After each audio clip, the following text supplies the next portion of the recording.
जिंदगी का सफर शुरू हुआ तन्हाई से।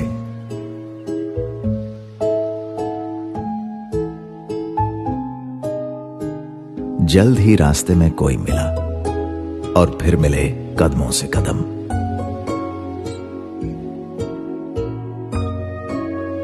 वो सफर भी क्या सफर था, जब नन्हे पैर परछाई बनकर हमारे पीछे पीछे भागे।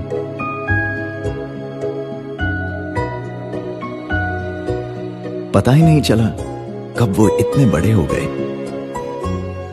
कि अपनी राह चुनकर बस चल पड़े।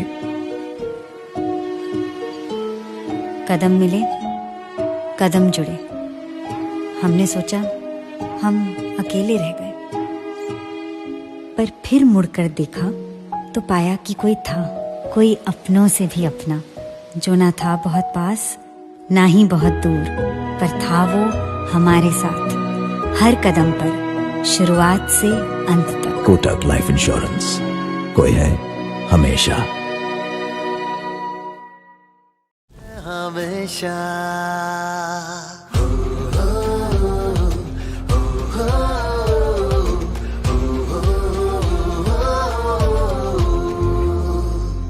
बदलाव का मौसम आया है, नई उमंगे लाया है। एक कदम उठा था कल, आज और एक कदम बढ़ाया है। जहाँ पहली वो कमाई से बच्चों की पढ़ाई तक, नए बिजनेस से लेके शादी की शहनाई तक, चुनौतियों से जूझती जीत की बधाई तक। Here with you, for you to hold you, be beside you, हम हैं हमेशा। Here with you, for you to hold you, be beside you, हम हैं हमेशा। Be beside you, हम हैं हमेशा। बढ़ते रहने दे उनके इन सपनों का कारवां, बस जाने दे बुलंद हौसलों का जहां। क्योंकि हर कोशिश से कामयाबी तक, जीत से गूंजती हर वादी तक, आज के इरादों से कल को दिए वादों तक। Here with you, for you to hold you, be beside you, हम हैं हमेशा।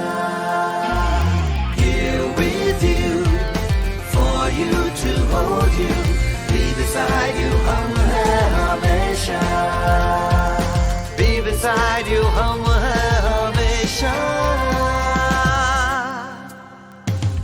जब ढूंढते हो वो मंजिल जो मिल जाए हर मोड़ पर, कदम बढ़ेंगे गर्व से, खुशियां होंगी हर छोर पर। क्योंकि हर जिम्मेदारी से उसकी तैयारी तक, आज उनसे और कल उनकी पीढ़ी तक, आज है कल है हमेशा। Here with you, for you to hold you, be beside you, हम हैं हमेशा। Here with you, for you to hold you, be beside you, हम हैं हमेशा। Here with you, for you to hold you, be beside you, हम हैं हमेशा। Here with you, for you to hold you, be beside you, हम हैं हमेशा। Be beside you, हम हैं हमेशा।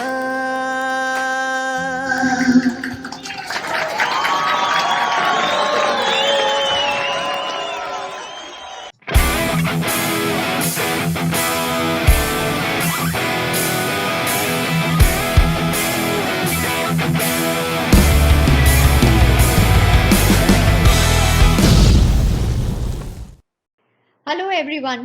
Welcome to Kotak's Life Badlav Studio in the event Mom Hai Hamesha. I am Dr. Archie Tank, a homeopathic doctor and a life coach.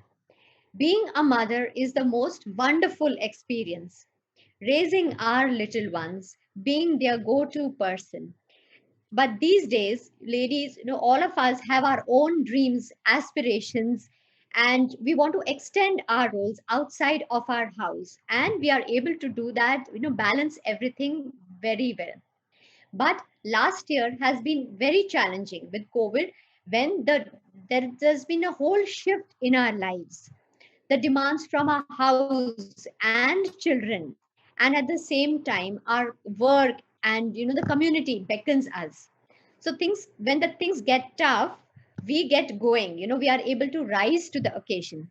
So today I have with us four wonderful women who are there to share their story, inspiring stories with us. We have Shelley with us, who is a homemaker turned an entrepreneur. We have Neeta with us, who is a chief agency partner. Hello, Neeta. Yes. Hello, ma'am. Then we have Sandhya with us, who is the brand strategist for Dainik Bhaskar. Yes.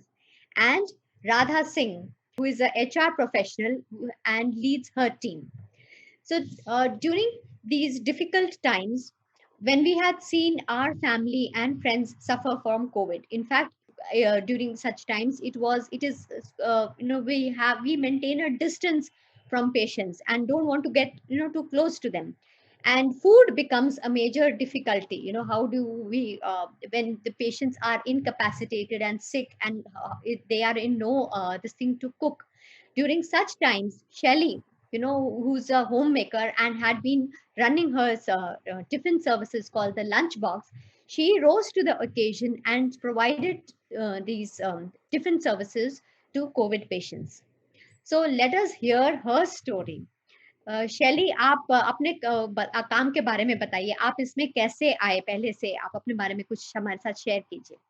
Hello everyone, मैं शैली हजेला भोपाल में रहती हूँ। I have done MSc mathematics and MBA in HR. मेरी छोटी सी family है। मेरे हस्बैंड है mister Manish Hajela, he is a businessman, और मेरे दो छोटे बच्चे हैं फैमिली में। Akash, he is 12 years old, and Gauri, he is 9 years old. मेरी हॉबीज में मैं कहूँगी, मुझे कुकिंग बहुत पसंद है। In fact I am passionate about my cooking. और दूसरे नंबर पे आता है मुझे बच्चों को पढ़ाना। मुझे बच्चों को पढ़ाना खुद से बहुत पसंद है। मेरा छोटा सा एक लंच बॉक्स है जो एक किचन रेस्टोरेंट है, जो पिछले 5 सालों से मैं रन कर रही हूँ। तो लंच बॉक्स के ही माध्यम से ही मैंने कोरोना पेशेंट्स को फूड प्रोवाइड किया है अभी तक।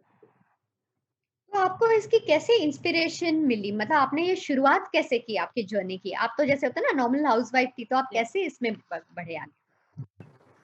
एक्चुअली 2006 में मेरी शादी हुई। उस वक्त मेरे हस्बैंड जो थे वो प्राइवेट कंसर्न में थे, महिंद्रा एंड महिंद्रा में मैनेजर थे। तो उनका टूरिंग जॉब था, सेल्स एंड मार्केटिंग का था, तो बहुत बिजी रहते थे वो अपने काम के साथ।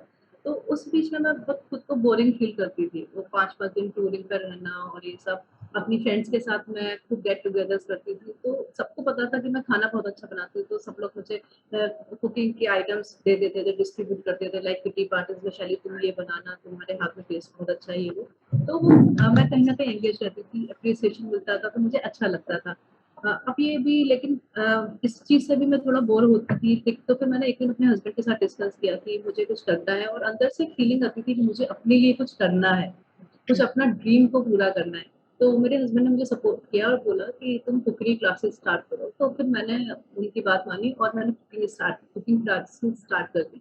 धीरे धीरे मेरे साथ बच्चे जुड़ते गए। सोसाइटी में ही मैंने डिस्ट्रीब्यूट किया अपने लीफलेट, क्योंकि उस वक्त व्हाट्सएप और सोशल मीडिया उतना कुछ नहीं था। 2007 की बात है। फिर धीरे धीरे वो बहुत अच्छा मेरा चलने लगा। 1-1.5 साल तक मैंने काफी बच्चों को ट्रेन किया कुकिंग में। उसके बाद मेरे हस्बैंड का ट्रांसफर हो गया गुजरात, प्राइवेट जॉब में, तो वो सब चलता रहता है। फिर मेरा बेटा भी हो गया, तो वो मेरी लाइफ एकदम चेंज हो गई। वहाँ से फिर मेरे बेटी भी हुई। फिर वो 5 साल कहाँ निकल गए, लेकिन मुझे कहीं न कहीं वो अंदर से एक होता था कि नहीं, मुझे कुछ करना है, अपने लिए कुछ करना है। मतलब ये सब काम तो सब लोग करते हैं, सारी लेडीज़ करती हैं, घर में बच्चों को पालना वो सब, बट मुझे अपने लिए कुछ करना है, सोसाइटी के लिए कुछ करना है। तो फिर ये 2017 में हमारा ट्रांसफर फिर से भोपाल हुआ, मुझे पुराने लोग फिर से मिले और फिर से हमारा वही गैंग जो था वो मिल गया मुझे और फिर से वही चीज़ें शुरू हो गई। फिर मुझे कुछ लोगों ने सपोर्ट किया और बोला कि शैली तुम कुछ काम करो क्योंकि बच्चे भी अब बड़े हो गए हैं, रिस्पॉन्सिबिलिटीज़ थोड़ी कम हो गई हैं, इंडिपेंडेंट हो गए हैं, तो अपने लिए कुछ कर सकते हो। क्योंकि एक बार जब बच्चे 10th-12th में जाते हैं फिर आप फिर से कुछ नहीं कर पाते, फिर थोड़ा-सा आपको फैमिली की रिस्पॉन्सिबिलिटीज बढ़ जाते हैं, तो मुझे भी क्लिक हुआ, मैंने इनसे डिस्कस किया, फिर हमने लंच बॉक्स को इंट्रोड्यूस किया। 2017 की ये बात है, मैंने लंच बॉक्स को इंट्रोड्यूस किया। शुरू में लंच बॉक्स में केवल मैंने मेन्यू में थालीज रखी थी, लाइक 7 डेज की 7 थालीज थी, डिफरेंट टाइप का फूड था 7 डेज का। तो वो लोगों ने बहुत पसंद किया क्योंकि वो एक थोड़ा डिफरेंट कॉन्सेप्ट था मार्केट में। क्योंकि नॉर्मली हम लोग देखते हैं मेन्यूज तो उसमें अ ला कार्ट रहता है, लाइक बहुत सारी चीज़ें होती हैं, तो वो थोड़ा-सा एक सा एक सा होता है, बट मेरा थोड़ा डिफरेंट था। तो वो बहुत हिट हुआ मार्केट में। धीरे-धीरे मुझे लंच बॉक्स के माध्यम से बहुत अच्छे-अच्छे ऑर्डर्स मिलने लगे। मेरा खाना कॉर्पोरेट में जाने लगा थालीज़, क्योंकि कॉर्पोरेट में या बैंक की मीटिंग्स में थालीज़ लोग ज़्यादा प्रेफ़र करते हैं कि थालीज़ आएगी तो वो हम्म प्रॉपर फूड एक रहेगा। तो वो सब जाने लगा, तो उससे मुझे बहुत अच्छा प्लेटफ़ॉर्म मिल गया लंच बॉक्स को। तो इस हम्म तरीके से धीरे-धीरे बढ़ते-बढ़ते लंच बॉक्स को एक नया नाम मिला और मैं भी उसमें बहुत एंगेज होती रही। नो डाउट हम्म शुरू में मुझे बहुत मुश्किल होता था मैनेज करना, बट मेरी फैमिली ने मुझे बहुत ज़्यादा सपोर्ट किया और मैंने दोनों चीज़ों को बहुत अच्छे से बैलेंस किया है। लाइक टाइम मैनेजमेंट को लेकर मैं शुरू से ही बहुत ज़्यादा कंसर्न रहती थी कि कैसे हर बैलेंस करते थे आप अपने ये दोनों रोल्स को? आप बताएँ, फैमिली को और अपने काम को? सबसे पहले मेरी लिस्ट में आता है बैलेंस करने के लिए टाइम मैनेजमेंट, क्योंकि मुझे एक डिसिप्लिन लाइफ बहुत पसंद है जिसमें मैं बच्चों को, हस्बैंड को, अपने काम को एक बैलेंस टाइम दे सकूँ। क्योंकि बच्चे भी इतने बड़े नहीं हैं मेरे, उनको भी मेरी बहुत ज़रूरत है। तो उसके लिए मैंने एक टाइम टेबल फिक्स किया था, लाइक एक सोने का टाइम होना चाहिए, उठने का, प्लेइंग टाइम, जो मैं बच्चों के साथ भी स्पेंड करूँ। उनको ये ना लगे कि मम्मा केवल काम करती रहती है।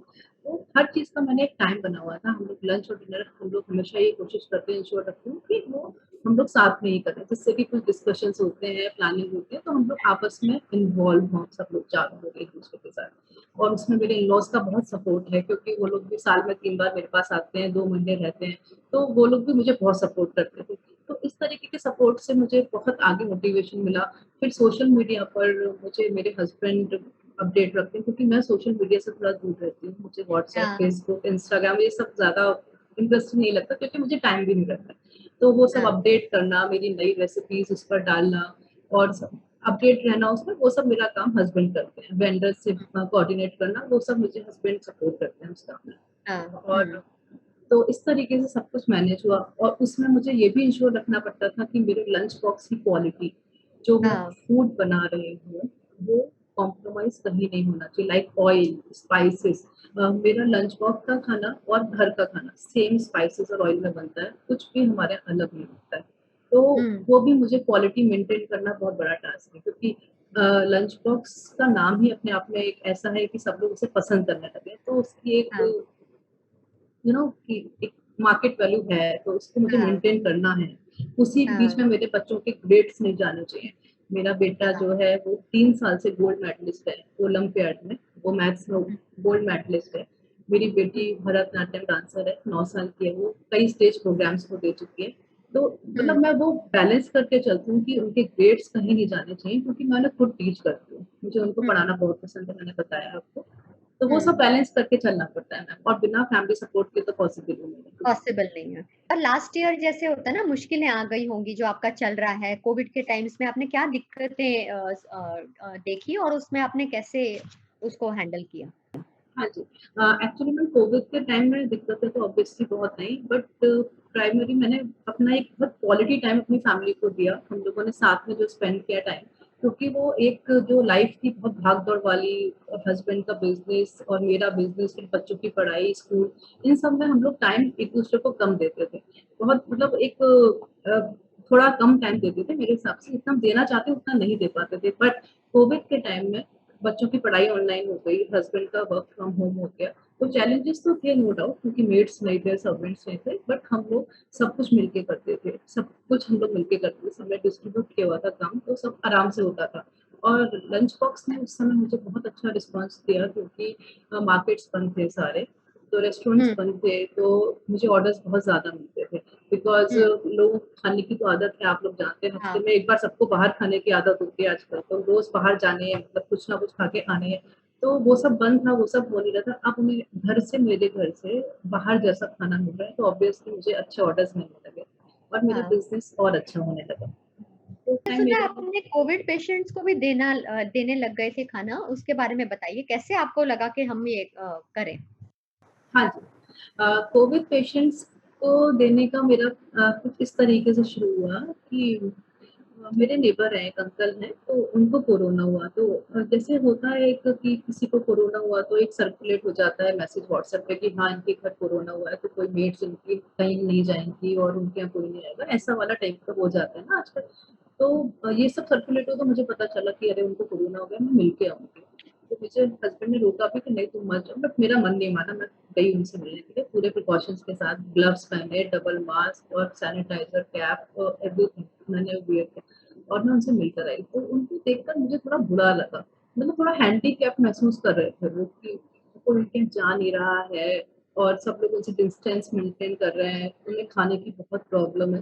तो मैंने उनको एश्योर किया, अंकल आप बिल्कुल परेशान मत होइए, मैं आपको तीनों टाइम का खाना 14 दिन तक दूँगी और आप बिल्कुल ठीक हो जाएँगे, आप बिल्कुल चिंता इतना ही कहना मेरा इतना अच्छा लगा उनको कि मतलब तब मुझे समझ में आई खाने की जो छोटी-सी मदद होती है, वो किसी के लिए कितनी बड़ी मदद हो सकती है। तो देखिए आप वैसे न्यूज़पेपर पढ़ते होंगे, न्यूज़ देखते होंगे तो आप मतलब पढ़ते हैं और भूल जाते हैं, बट जैसे आप किसी से मिलते हैं ना आमने-सामने, तो उसका इम्पैक्ट ही अलग होता है थोड़ा। हाँ। तो वो मुझे छू गया एकदम से ना मन में।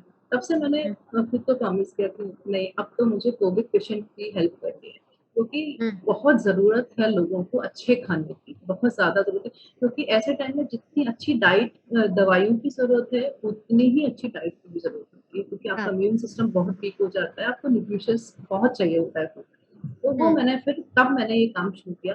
फिर मैंने कोरोना पेशेंट को कॉन्टैक्ट करना शुरू किया, जहाँ से भी मुझे पता चलता था, मैं उनसे बात करती थी, पर्सनली मिलती थी जाकर और मुझे ये डर कभी भी नहीं लगा कि मुझे कोरोना हो जाएगा। पता नहीं क्यों एक अंदर से गट फीलिंग थी कि नहीं, ऊपर वाला साथ है। आप कुछ अच्छा ही कर रहे हो ना, तो आपके साथ कुछ नहीं होगा।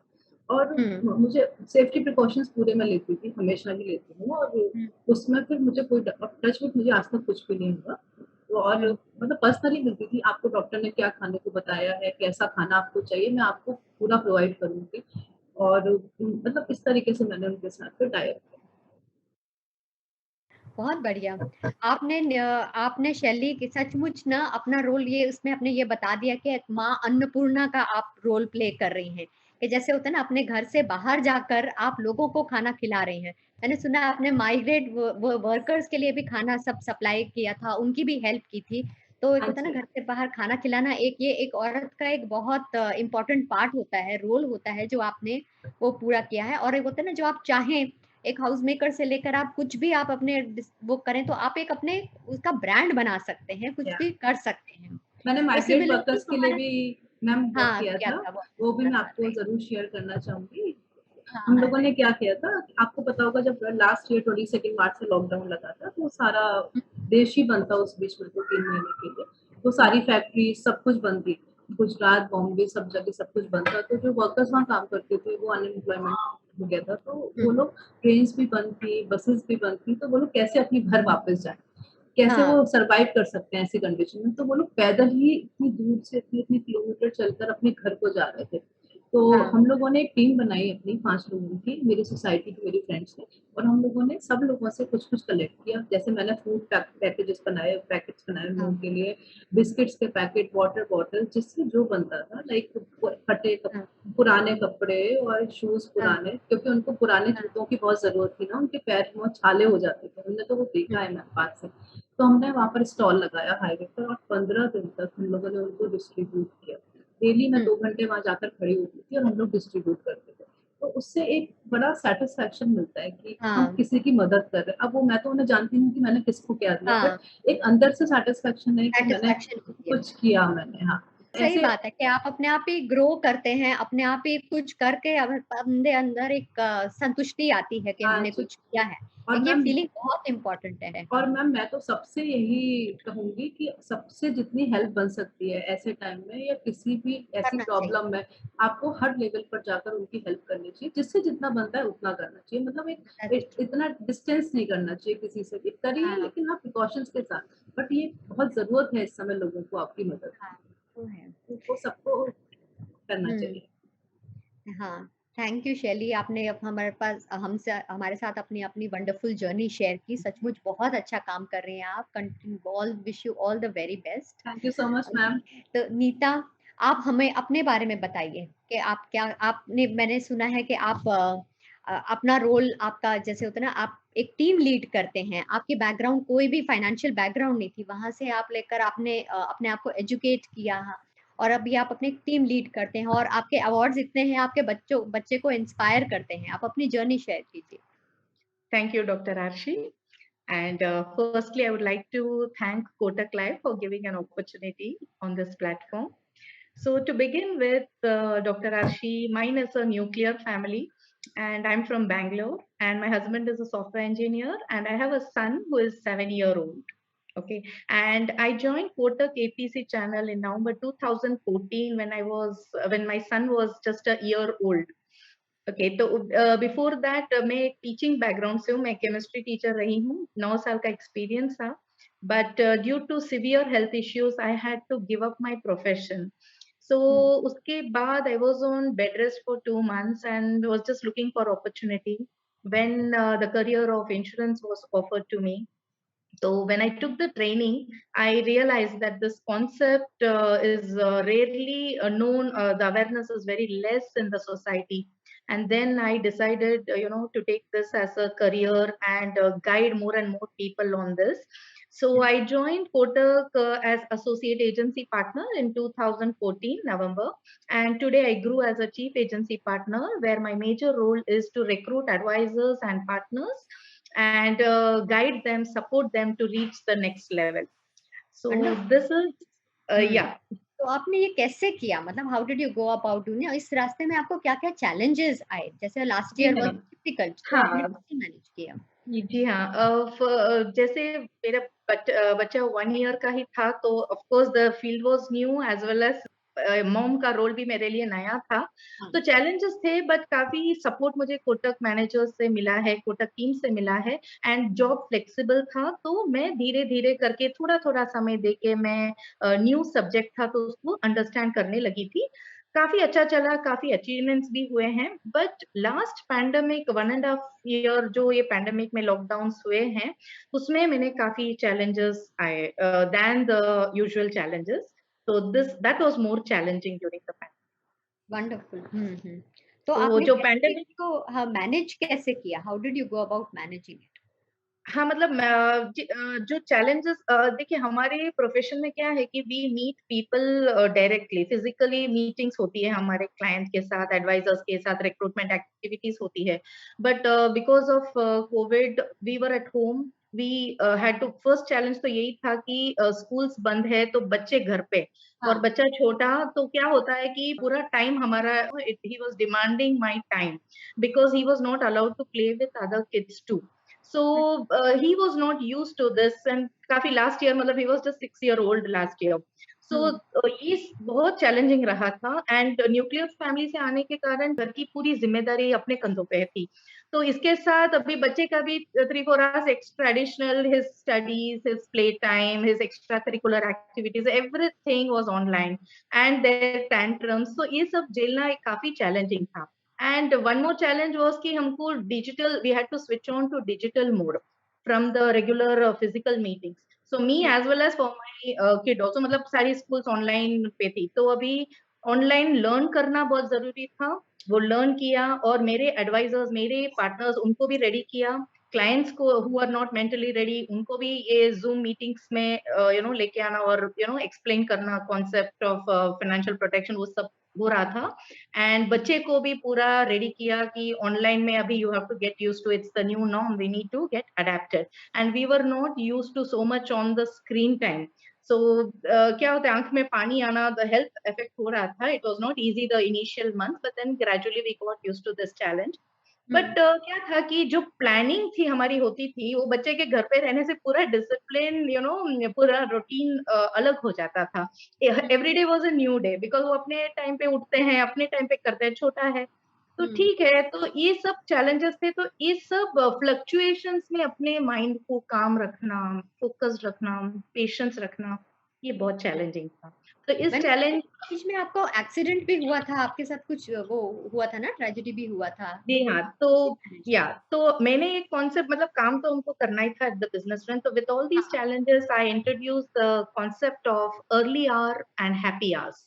तो अर्ली आवर्स मैं 5 बजे उठ जाती थी और 1-1.5 घंटा तक अपनी प्लानिंग जो करनी थी टीम के लिए, वो सब मैं कर लेती थी. और एग्जीक्यूशन जो करना था वो हैप्पी आवर्स 3 to 5. जो मेरी टीम भी काफी मदर्स है मेरी टीम में, तो उनको भी वो कंफर्टेबल रहता था, बिकॉज वो टाइम में ज्यादा कमिटमेंट नहीं रहता था. तो 3 to 5 रेगुलर मेरी मीटिंग. सो यही टाइम था मेरा काम करने का. एंड बाकी के टाइम में तो घर एंड प्लस फोन कॉल्स चलते रहते थे हमारे 1-to-1. So this concept really worked, and we were working for a major goal of creating a MDRT.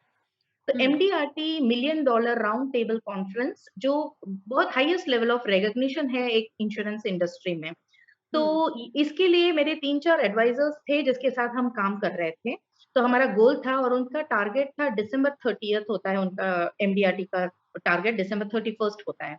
So ये करते थे, but because of pandemic, there was certain tragedy in other advisors' home also. But then there was one such advisor who was very much, keen on achieving this. So I had to help and guide her in getting through this. So ये काम चल ही रहा था तब, जैसे आपने कहा मेरा एक्सीडेंट हो गया. तो December 12 को मेरा एक्सीडेंट हुआ और मेरा राइट हैंड फ्रैक्चर हो गया. तो December 31st डेट था और December 12 को ये हालत हुई.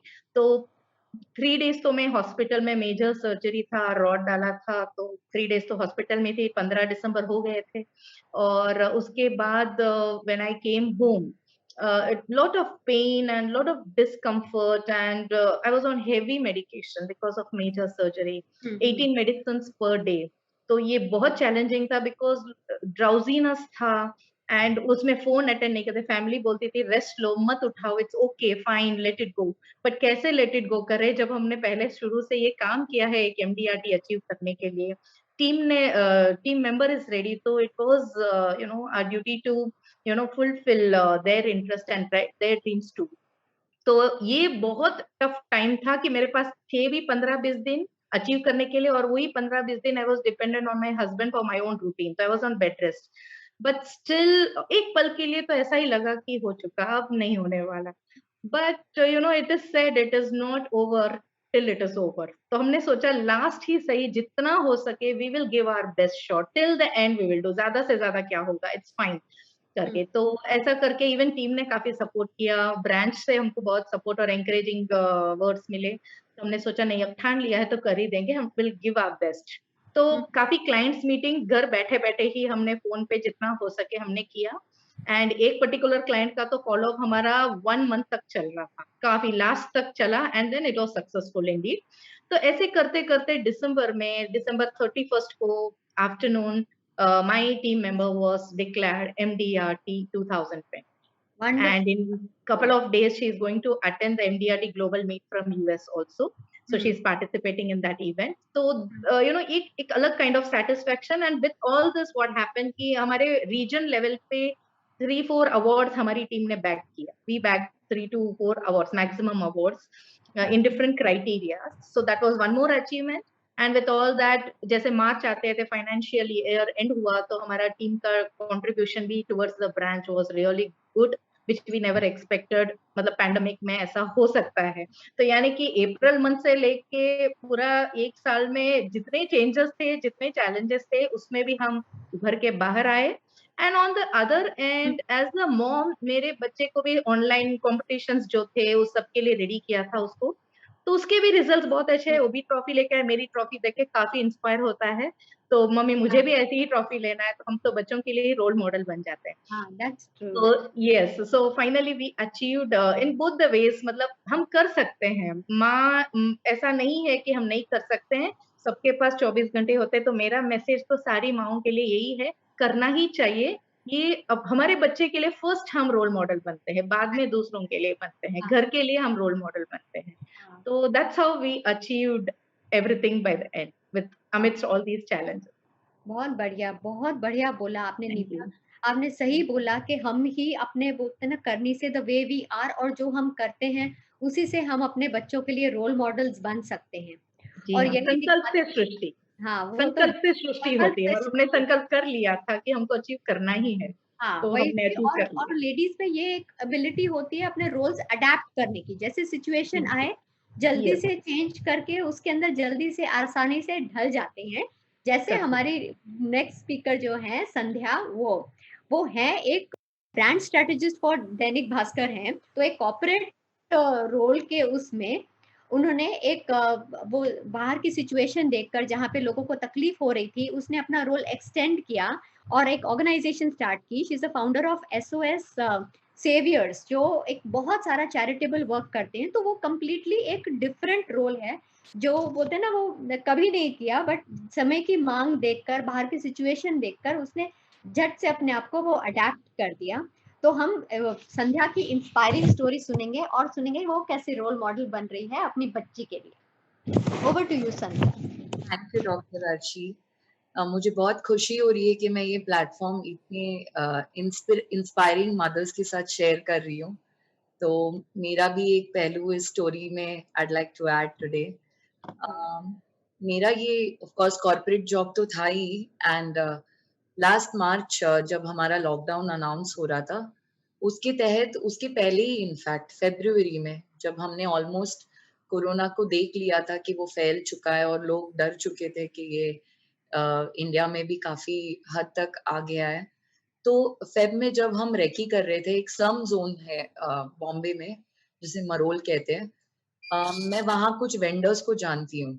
तो जब मैंने रियलाइज किया कि वो वेंडर्स वहाँ रोड पे नहीं थे, आई वाज क्यूरियस। तो ऐसे में एक वेंडर थे जिनसे मैं मिलना चाह रही थी और उन्होंने अपनी स्टोरी मुझे बताई। तो जब उन्होंने कहा मुझे कि संध्या जी बहुत दिन हो गए, घर पे खाना भी नहीं है और पता नहीं घर कैसे चलेगा, तो मैं थोड़ी क्यूरियस हो गई ये जानने के लिए कि क्या ऐसी परिस्थिति है उन जैसे वेंडर्स का जो अब रोड पे नहीं आ पा रहे टू रन देयर बिजनेसेस। जब मैं उनके घर गई तो मैंने देखा कि वहाँ 3 बच्चे थे जिन्होंने अच्छे से खाया नहीं था। उनकी पत्नी खुद बहुत तकलीफ में थी, वो वर्रिड थी ये सोचकर कि वो कैसे गुज़ारा करेगी आगे, क्योंकि उनके हस्बैंड के पास अब कोई जॉब नहीं था और उन्हें पता नहीं था कि नेक्स्ट वो कब रोड पर आकर अपने एस्टैब्लिशमेंट को रन कर सके या अपने स्टॉल को लगा पाए, कोई गारंटी नहीं था। जब ये मैंने देखा तो मैंने डिसाइड किया कि हम तो एजुकेटेड है, अफोर्ड भी कर सकते हैं, तो कोई भूख के मारे क्यों ही मरे और क्यों इस तकलीफ में रहे। तो मैं और मेरे कुछ मित्र हैं, हम एकजुट होकर हमने एक फंड-रेज़र कैंपेन किया और फ़ेब में ही हमने काफ़ी ज़्यादा राशन इकट्ठे कर ऐसे वेंडर्स को ढूँढ निकाला अक्रॉस मरोल, जो अभी रोड पर आकर अपना बिज़नेस चला नहीं पा रहे। उनके घर हमने राशन एड पहुँचाया जिससे कि वो 1 महीने तक बेझिझक अपने घर पे रह सकते हैं। एटलीस्ट भूख के मारे तो टेंशन ना ले उस हिसाब से। पर जब मैं उनके एरिया में रेकी करने जाती थी, तब मैंने रियलाइज़ किया कि कुछ बूढ़ी माँ हैं जिनके बच्चे नहीं हैं और वो लेबर कॉन्ट्रैक्टर्स हैं, सीवेज, रैक पिकिंग करते हैं कभी। अब उनके पास भी कुछ काम नहीं रहा।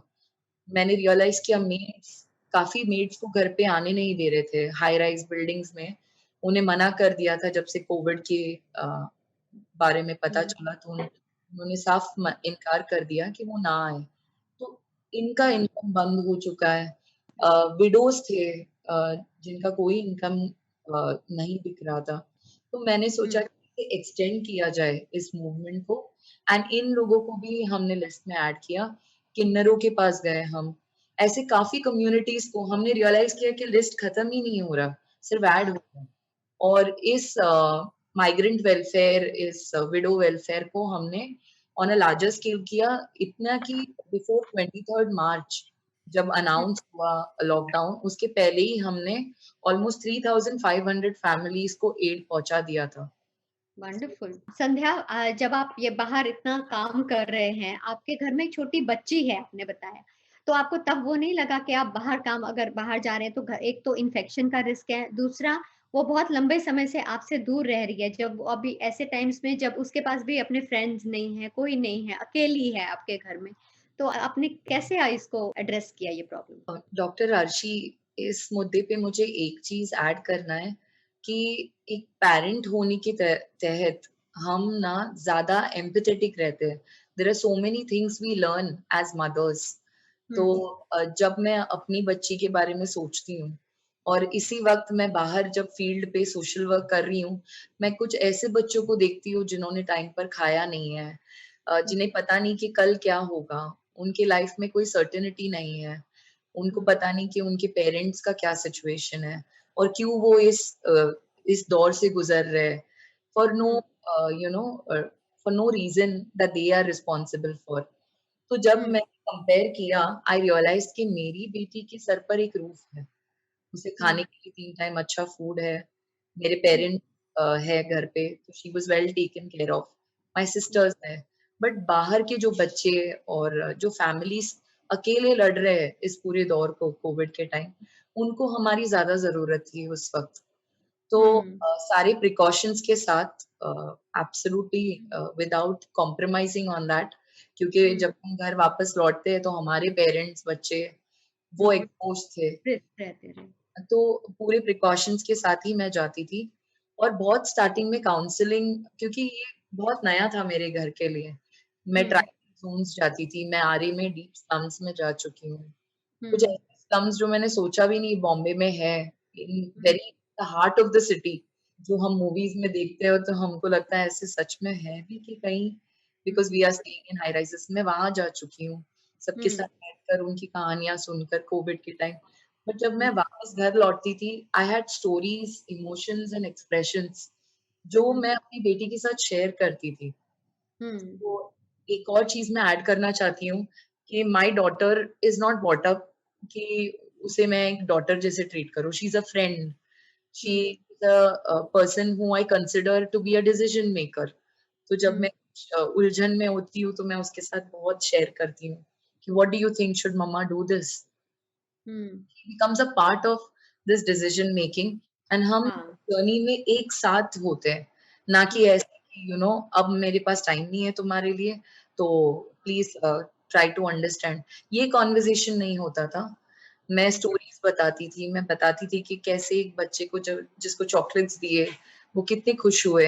मैं उसे ये याद दिलाती थी कि sometimes she is fortunate to have so many things, बच्चे के पास माँ नहीं होती, तो उसको जो वार्मथ मिल रहा है वो कितना वैल्यूएबल है at this point in time. तो ऐसे कॉन्वर्सेशंस हुआ करते थे, which over the time she understood. अभी के बच्चे तो आई एम श्योर सब माँ अग्री करेंगे कि वो बहुत इंटेलिजेंट है and they are so mature, तो उनका grasping and learning power is very nice. So she over the जैसे जैसे वक्त गुजरा, जैसे जैसे एड बढ़ी, she was the one who used to push me to go out. Mummy, I think you need to go and do more, आज आप गए नहीं बाहर, आज राशन ड्राइव नहीं है आपका। तो ये सिस्टम रोल रिवर्सल मैंने देखा, जहाँ she became responsible for someone who outside and she wanted to touch many lives along. Wonderful wonderful. तो ये वही वो होता है ना कि हम कुछ अच्छा करने के लिए निकल पड़ते हैं, तो ये हमको ये होता है ना, फैमिली सपोर्ट है और एक रोल रिवर्सल हो जाता है। आजकल जैसे आपने सही बताया, बच्चे बहुत इंटेलिजेंट है, बहुत उनको समझ है कि क्या हो रहा है, वो देखते हैं अपने आसपास क्या हो रहा है और वो अपने आप अपने हमको इनफैक्ट मोटिवेट करते हैं। कितनी बार ऐसी चीजें हमको बता जाते हैं कि हम हैरान हो जाते हैं कि इसने ये चीज का एक होता है ना तोड़ या फिर कुछ सोल्यूशन कैसे निकाल पाया। इतने आजकल बच्चे बहुत स्मार्ट हैं। I think you mentioned about your grandparents working, and the atmosphere at your in your house was also very welcoming and very including of compassionate towards others. So did that have an influence on you? Can you talk about that a little bit? Absolutely, Dr. Arshi. I think a lot of empathy and learning जो मेरे life में है, I owe it to my parents the way मेरा upbringing रहा है, the way we've seen things in our house. दो मेरे parents बाहर जाके इतना कम्युनिटी वेलफेयर प्रोग्राम्स नहीं करते थे, बट हमारा घर हमेशा खुला था. We always had a lot of inclusivity. यहाँ पर बहुत सारा fooding and hearing stories and helping each other out होता था. My dad would go out of his way to ensure कि उनके किसी दोस्त या नेबर को किसी को हेल्प लगे तो फिर he is always available. And we've always ensured that our house and our hearts are open to others. तो कहीं ना कहीं वो एक upbringing झलका है. These are the things जो मैंने देखा है और मैं सीख के बड़ी हुई हूँ. And वो तीन चीज आज मेरी डॉटर में मैं देखती हूँ कि वो जब मुझे बाहर जाते हुए और लोगों के लिए कुछ अच्छा करते हुए देखती है, वो वैल्यू सिस्टम उसमें भी इनकलकेट हुआ है.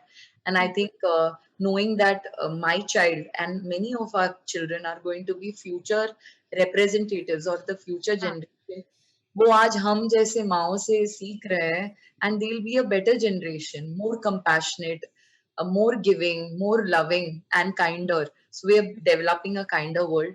I also want to take this opportunity to debunk a myth.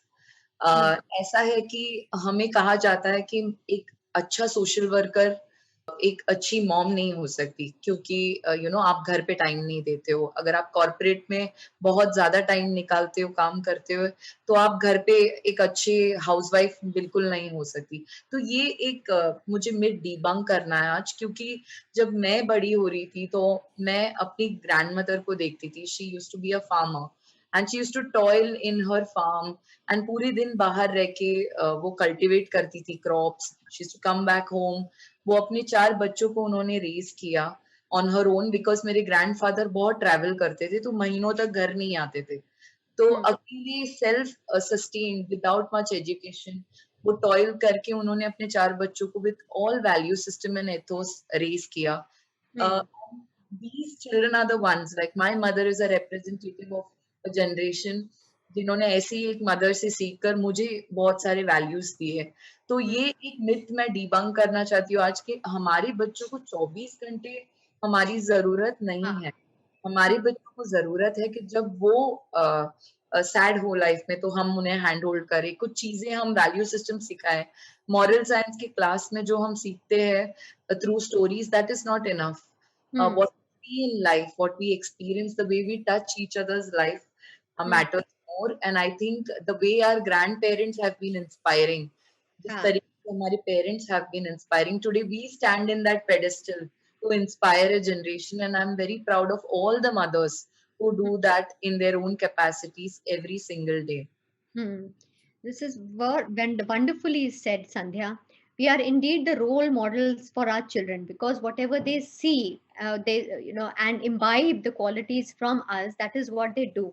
This is how we have grown up, seeing our parents do certain things, और वो हमारे अंदर inherently आ गया. हमको एक एक चीज बताई नहीं गई है, सारी चीजें इनफैक्ट हमने इम्बाइब करी है. इनफैक्ट बोला हुआ हमको भूल गया होगा, पर जो हमने देखा है और जो क्वालिटीज इम्बाइब की हैं वो ज्यादा हमारे साथ रह गई हैं. So it is like children learn more by example. So what best ना जो आप कर रहे हैं वही आपके बच्चे आपसे सीख रहे हैं. That is so inspiring. अच्छा, तो नेक्स्ट जो हम सुनना चाहेंगे स्टोरी राधा सिंह की है, जो एचआर प्रोफेशनल हैं और अपनी टीम को लीड करते हैं, जो सेम जैसे संध्या बता रही हैं वही हम इस तरीके से दर्शाएंगे कि जो हम चाहते हैं कि हम जो देख रहे हैं कि एक रोल अपना एक्सटेंड कर रहे हैं आउटसाइड ऑफ फैमिली. जो घर में तो सब हम करते ही हैं, पर समाज के लिए ऐसे डिफिकल्ट टाइम्स के लिए और अपनी टीम्स के लिए जो become a part of our family, जो हमारी टीम्स एक पार्ट हो जाती हैं, मुझे बताया जाता है वो ऑन कॉल रहती हैं 24/7 टू बी अराउंड, मतलब हर फैमिली हर टीम सपोर्टिंग देम. राधा, आप इतना डिफिकल्ट काम कैसे कर पाते हैं, बताइए हमें. Hi, Dr. Arshi. Thank you so much, first of all, to have me amongst you all. मैं क्या बोलूँ? I'm speechless at the moment. इन तीनों के inspirational stories सुनने के बाद I feel that अच्छा ही हुआ that I pulled up my socks since last year, and actually took up those things, those little things which I felt then was, bare minimum expectation from me, as an individual, as an HR professional. But आपने जिस तरह से कहा Arshi, being 24/7 available was the need of the hour. And कहते हैं ना that one person cannot really become successful. And I think 9 साल पहले मैंने ये decision लिया था that I would not want to be in a nuclear family.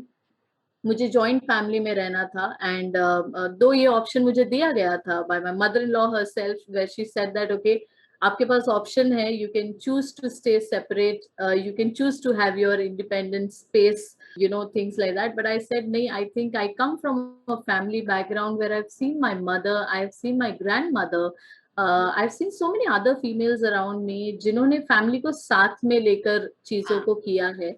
And what I have really witnessed myself as a girl, then women today, is that जब आपके आसपास बहुत सारे लोग होते हैं, they just enable you, वो आपके लिए साथ में जुड़ जाते हैं in whatever you do, right? तो मैं 24/7 अवेलेबल हो पाई क्योंकि मेरे जो इन-लॉज हैं, मेरे जो हस्बैंड हैं, मेरे जो दोनों बच्चे हैं, they really helped me to do that. उनके सपोर्ट के बिना ये पॉसिबल नहीं होता. I think emotionally it really took a toll over all of us. As HR professional, we suddenly, whether one was married or whether one was not married, कोई mummy थे या कोई मम्मी नहीं थे, I think all of us converted ourselves as those counselors, right? So we would not really suggest anybody that way, but we became those hearing ears where people could just reach out for anything and everything. It was a big change last year जब मार्च में हमें पता चला that okay, suddenly हम सब घर से काम करने वाले हैं, whereas HR professionals are somebody who normally are amongst their people, right? They are reachable to their people. Normally people just walk up to our desk कि अच्छा HR से मिलने जा रहे हैं, okay? And they have that face-to-face conversation. Last year, digital suddenly became everything, right? In that need of the hour, digital connect, still keeping in touch with people was something which was very challenging for us. It was very challenging for all our employees also to relate to and adopt in their day-to-day practice. But I think we did not drop the ball even a single day. And I think all of this was only possible because my children allowed me to do that. They knew somewhere that okay, mummy को बहुत सारे calls आते हैं, मम्मा बहुत बात करती हैं, so they constantly heard me hear people. There have been times, Dr. Arshi, I would like to tell you that last year there have been times where I took calls, I was emotionally down. I felt so much connected to so many people who were going through these COVID positive cases. Families turning upside down because there were mummies who were getting affected, there were fathers who were getting affected, there were senior citizens in the house who were getting affected, and all of this was taking a big toll on emotions of not just that individual but also the entire family. So there have been times where I have kept the phone and I have cried. Okay, and that's when my children have walked up to me, and one, my daughter used to see suddenly, hey, what happened, mama ke aankh mein aansu hai, and then my little one, she will immediately go running and she will call the younger one. She'll be like, hey, come Reyansh, mama is crying, something has gone wrong. So I think we all learn to balance our emotions, and at that young age I feel that my children learn to understand the situation without any words being spoken. So I think these were some, non-SOP. आपके पास कुछ लिखित में नहीं है that okay, these are some things that I'm teaching my child, but I think that this played a very important role with all the change that happened last year. Yes, that's very true. Radha, what you have said is absolutely correct, and I can't agree more. Because जो भी हम करना चाहें, whatever we want to do in life ना, हमारे लिए वो family support और चिल्ड्रन और वो साथ में खड़े रहते हैं ना, ओनली देन उसकी एक बोलते हैं ना सेटिस्फैक्शन और एक फुलफिलमेंट हो सकती है. Like you have rightly said Radha कि आजकल बच्चे ही हैं जो हमको इंस्पायर करते हैं. हम जो भी ड्रीम्स एस्पिरेशंस हमारे जो हैं उसमें हमको बच्चों का अपनी फैमिली के सपोर्ट के बिना कुछ नहीं कर सकते हैं, because at the end of the day अगर वो जो भी हम कर रहे हैं उसके पीछे एक फैमिली का बोलते हैं ना सुकून, बोलने फुलफिलमेंट, वहाँ एक फीलिंग ऑफ ईज वहां से जब से नहीं आती, तो हम कितना भी कर लें आगे ना, वो बहुत बिल्कुल व्यर्थ हो जाता है। और बिल्कुल आजकल बच्चे इतने मेच्योर हो चुके हैं, इतने अंडरस्टैंडिंग हो चुके हैं, हमारे इक्वल्स हैं, जैसे संध्या ने शेयर किया है, वो इक्वल्स हैं, उनके साथ हम कॉन्वर्जेशंस कर सकते हैं, absolutely. उनसे उल्टे के हम अपने काम के लिए उनसे सलाह कर सकते हैं, उनकी इनपुट हमको बहुत हेल्प कर देती हैं। और हम जैसे होते हैं मदर्स, एज मदर्स हमारे और लेडीज में एक इनहेरेंट क्वालिटी होती है ऑफ कंपैशन, ऑफ एक इंट्यूटिवनेस होती है कि जो हम दूसरे को, अगले को झट से समझ जाते हैं, उसकी नीड्स क्या हैं, उसकी डिमांड्स क्या हैं, और जल्दी से अडेप्ट कर सकते हैं। हमको जैसे राधा ने बता रही थी मुझे, हम बहुत जुगाड़ू होते हैं, हमको अपना रास्ता बनाना आता है, and with the help and support of our family कोई भी चीज मुमकिन पॉसिबल है। और जब हम एक बार ठान लें, जैसे नीता ने दिखाया कि पैर टूट गया, मतलब हार्ट जो हो गया, एक्सीडेंट हो गया, इतनी हाथ डिफिकल्टीज टूट हो गई, गया। और तो भी हम we have to go on, you know, the show must go on. और Yes. हम काफी एज अ स्पीशीज, हम मैं बोल सकती हूँ, काफी स्ट्रॉन्ग है, काफी मतलब हमारे में वो रेजिलियंस है, स्ट्रेंथ है, we have that resilience of बोलते हैं ना titanium, and a heart full of compassion, जो हम चाहें वो हम कर सकते हैं। अच्छा Radha, I would want to ask you कि आपको बीच में कोविड हुआ था, मैंने ये सुना है, तो इस बीच में आपने कैसे अपनी टीम को संभाला, अपने बच्चों को क्या बोला, ये आपके लिए बहुत मुश्किल समय जो और मुश्किल बन गया, कैसे आपने इस बीच में डील किया? Dr. Ashi, like I mentioned that last year was tough. We were juggling with too many emotions at that point in time. There were new responsibilities जो हमारे shoulder पे आ गई. I was never a cook. I suddenly turned out to be a cook to, you know, feed my family or my children with some good, yummy hotel-like, you know, food. Because of course, eating healthy, eating back home was something which became of, you know, very important piece in our day-to-day life. So of course there were a lot of changes. While ye sari cheeze were already happening, we were trying to balance it out as a team, as an organization. Suddenly this year March May is when I was tested positive. My father-in-law was tested positive, and the entire जो पूरा घर का एक माहौल था, it suddenly changed. Right? I mean, there was a constant effort जो हम कर रहे थे एक साथ as a family to keep each other emotionally up and running and positive. I think the moment COVID hit me, I could just see so many people on the other side who I feel that would have got impacted had I just shared the news as is to everybody that, okay, I'm, you know, COVID positive and just pray for me. I mean, because I saw those kind of things going out on social media. I think at that point in time, what really mattered the most is that I did not want my employees to know that, okay, I'm tested positive, because for them, I was somebody more like a go-to person for hear what they were really going through, to support them, you know, wherever they needed my help. I think as a mother, I could see my children having that anxiety that, oh God, Mama has got COVID. We were just hearing so many stories. Now Mummy is COVID infected. What's gonna happen next? Dadu is gonna be in hospital because he's a senior citizen. So unko hospitalized karne. So it's like morning we get to know that, okay, we are tested positive. My husband took my father-in-law to the hospital. I was back home. It was my daughter's exam that was going on digitally. My mother-in-law, I just told her that you just keep your calm. Dad will be fine. He's going to be in the hospital. I am here. Let's take a call, because BMC guys were constantly asking me to get hospitalized for the kind of symptoms that I had. And I was in absolute two minds. Okay, I was not in favor of getting hospitalized for various reasons, of course. And my mother-in-law was sitting right there for my daughter's exam. My son was sitting, his schools were already over, so he was free bird. But of course, the entire environment was very heavy. Now, I could not cry. I really could not cry at that moment, looking at the situation, primarily for my children, for my mother-in-law over there, because my mother-in-law is equally sensitive. So I treat her just like my children. Okay, Hmm. so I of course couldn't afford to see tears in her eyes too, and I think that's where the responsibility on my part was all the more doubled, right? My parents were at a different place. My siblings were at a different place.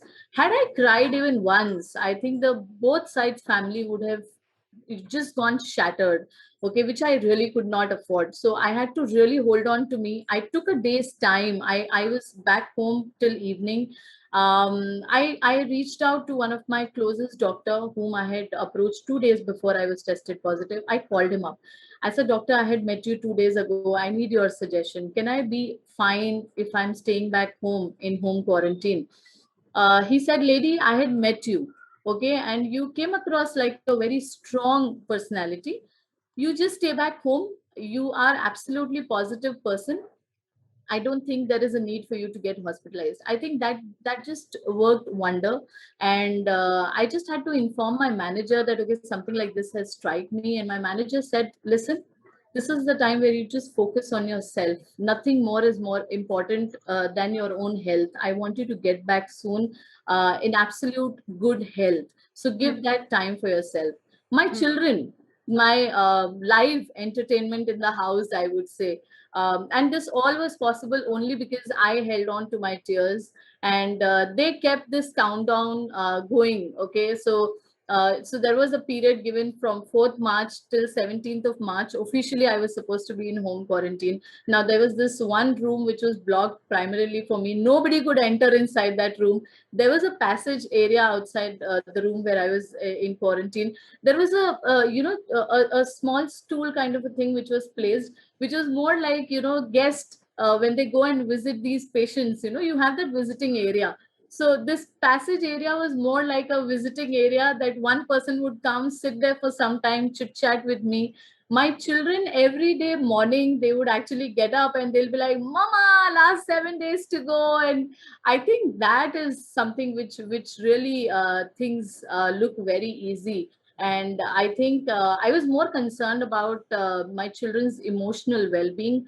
I wanted them to accept what the reality was, and balance it or manage it differently. So I think when they started off that countdown thing at their end, I think that just gave me more life, and I think I was much better. And I think I really enjoyed that me time that I got, and I think it was only because of the positive environment that my children created. And of course, when my in-laws also saw that okay, she's weak, she's not able to move around that smoothly, but she's holding on to it. And I think, if they, I think somewhere they acknowledge the fact that if she is able to hold herself so strongly, I think it's all our responsibility to remain strong. So I think, yes, hats off to my children, because emotions, I felt was of prime importance, to me at least as a mother.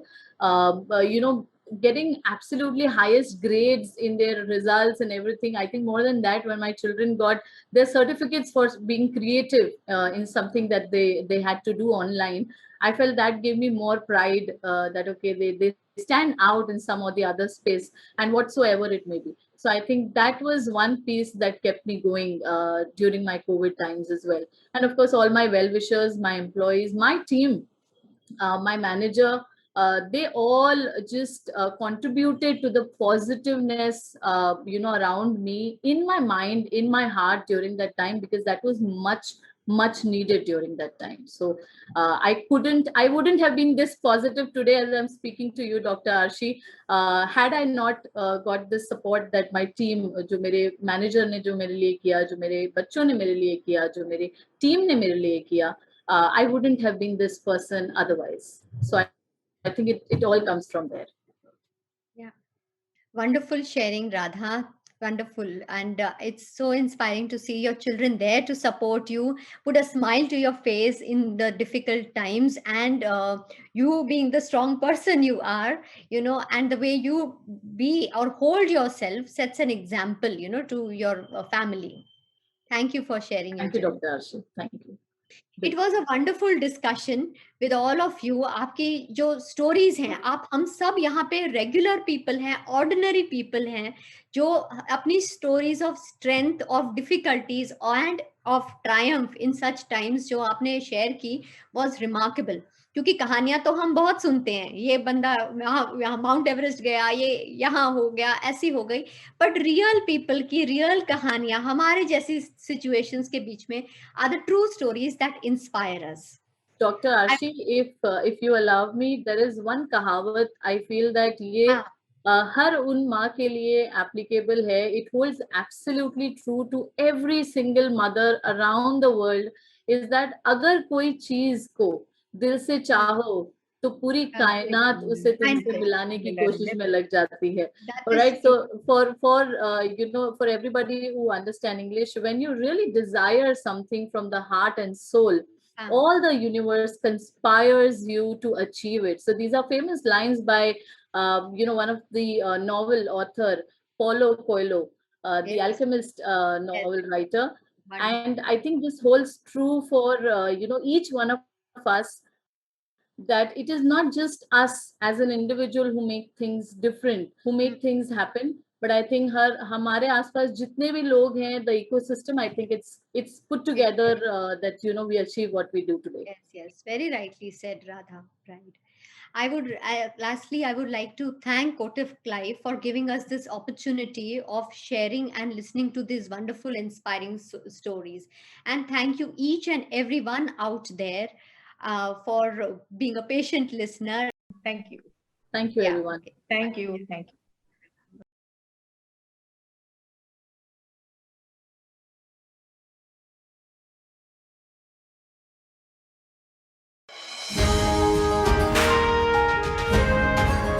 इस बीमारी से हम डट के लड़े, ना गिरे ना हारे, हर पल संभल के चले, तैयार हैं हम हर चुनौती के लिए।